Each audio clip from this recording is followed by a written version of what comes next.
này.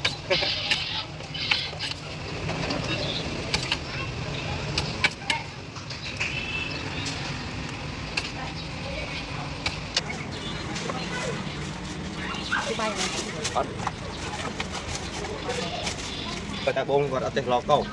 Bông nữa. Bông mười tháng chiều. Rồi còn các bão đảo. Bông mười tháng sắp khô sắp hết. Không, nói mới chết.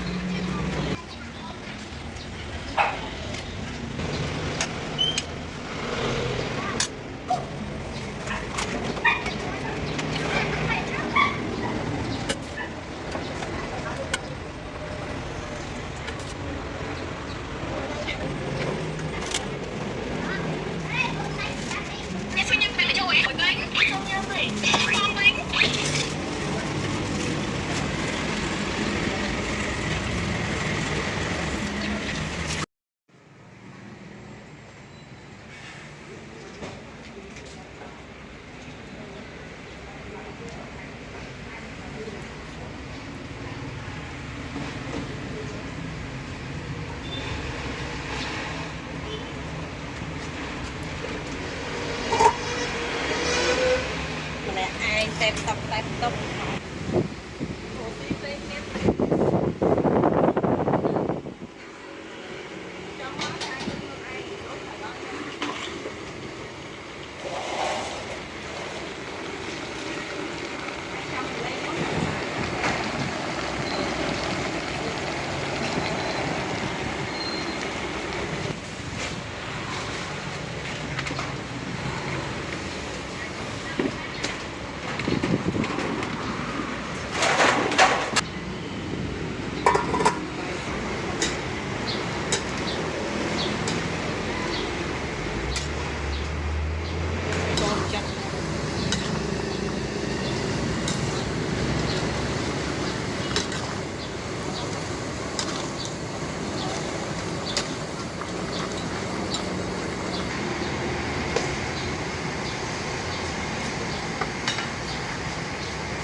Thấy mình luôn rồi.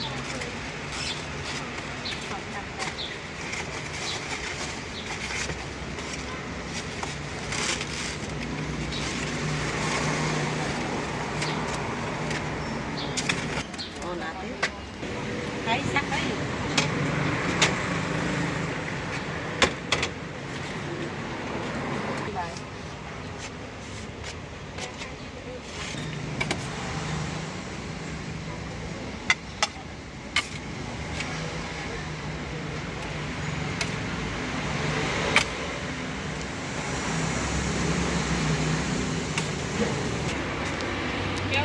Kêu anh khoa TikTok anh nhóm tự ông mơ TikTok anh nhóm tự đồ sắp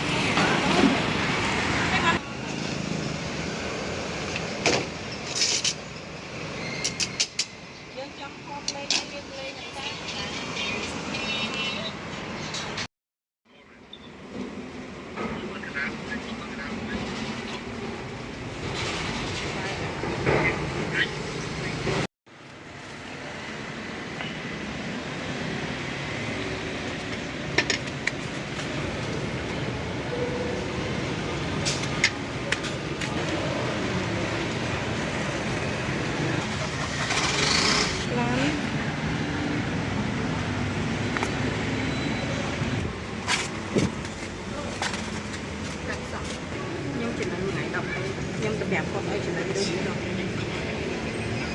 nên đây vậy đẹp con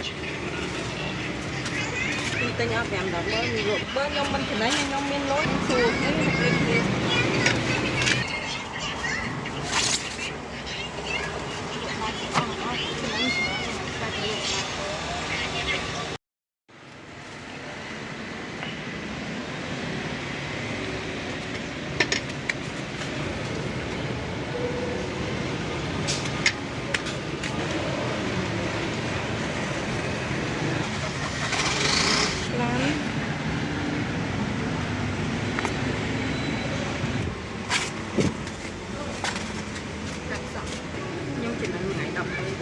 đẹp con ơi chuyện này đừng gì đâu nên đây vậy đẹp con tôi nhớ đẹp đó bữa nhóm mình thì nãy nhóm miên lối chùa đấy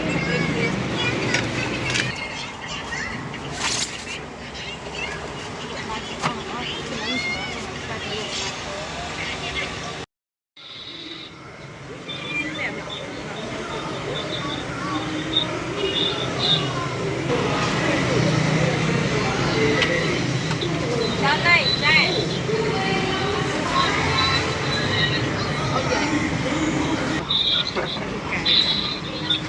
Vô cái vợ vô như này.